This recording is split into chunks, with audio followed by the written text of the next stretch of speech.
let's try to look at the different types of machine learning algorithms which we just talked about. So the first most important machine learning algorithm, as we call it and as we see it, is the supervised learning. So supervised learning, your machine ML learns from the training data that includes the overall desired solution. So how it happens is, you try to put the desired solution with a kind of label. So you label the data, you feed the machine learning algorithm with the training data set.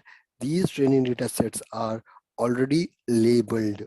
So if you see on the left side,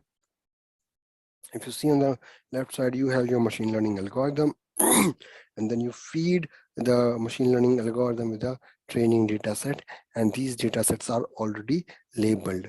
So what kind of desired solution you want to build it across, they are all fed up through the labeling of the training data. So your desired state is called a label. What kind of desired solution or state which you want to achieve, that is fed up to the machine learning algorithm as part of the training data. So your ML, as we call, has a stage where your training data is used to train the algorithm.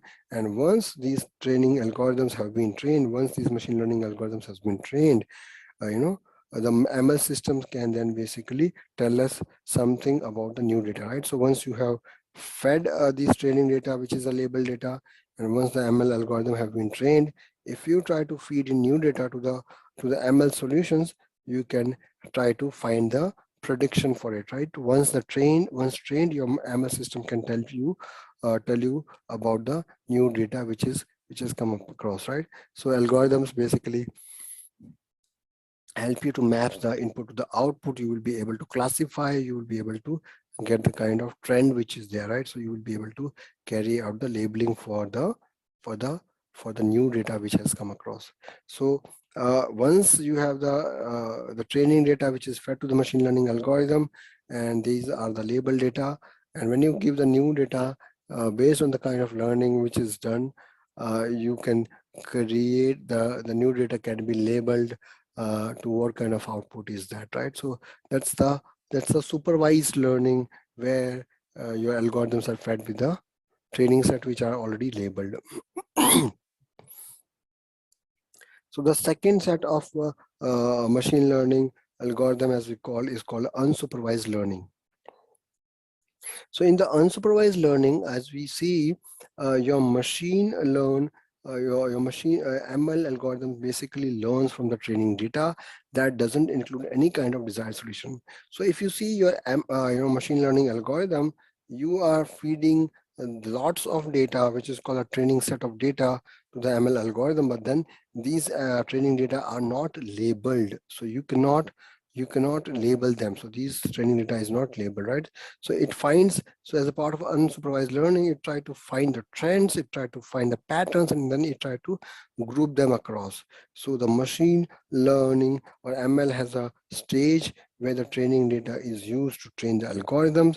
And once the lots of training data which has been fed to the machine learning algorithm, your ML systems would be able to segregate and put the label for the new data, right? So once your algorithm has been trained appropriately, your ML solution or a ML engine which got created, and when you feed in the new data, you should be able to categorize it based on the data which has been fed across, right? So you will be able to detect any kind of fraudulent activity, you will be able to detect any kind of abnormalities based on the trained data set, based on the ML algorithm which has been trained in that specific area. So now, what is a semi-supervised learning? So semi-supervised learning, as we call, that's the third type of the machine learning algorithm. So in that, ML basically learns from the training data,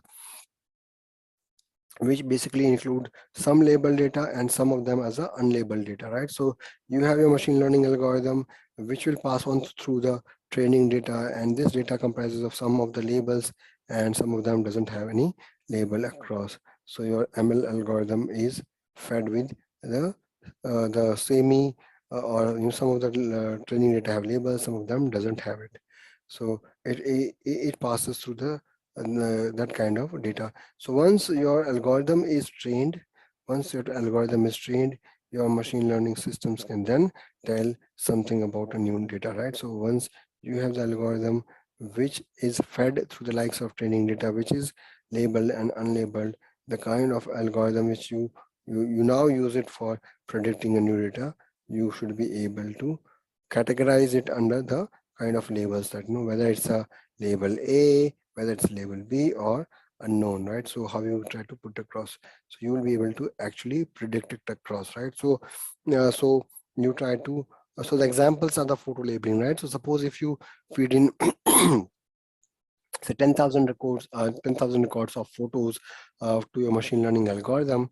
Some of those photos are, say, of different categories. So you feed the photos of house, you feed the photos of say animals, you feed the photos of say dogs.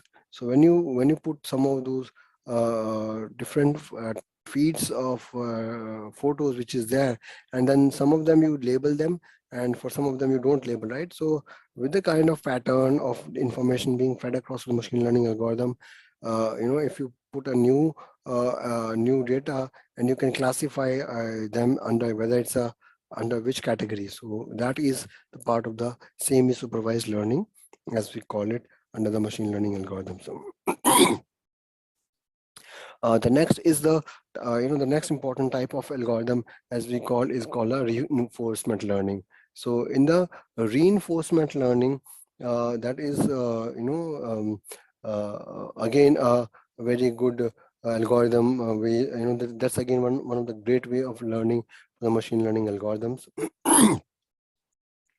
So in case of the reinforcement learning, so in case of reinforcement learning, agent basically observes the environment, and it selects and performs the actions which are important and critical, and they return the results, in form of the rewards or penalization, right? So suppose when you're trying to when the agent carry out any tasks, and when these tasks are in line with the expected results, so they get rewarded.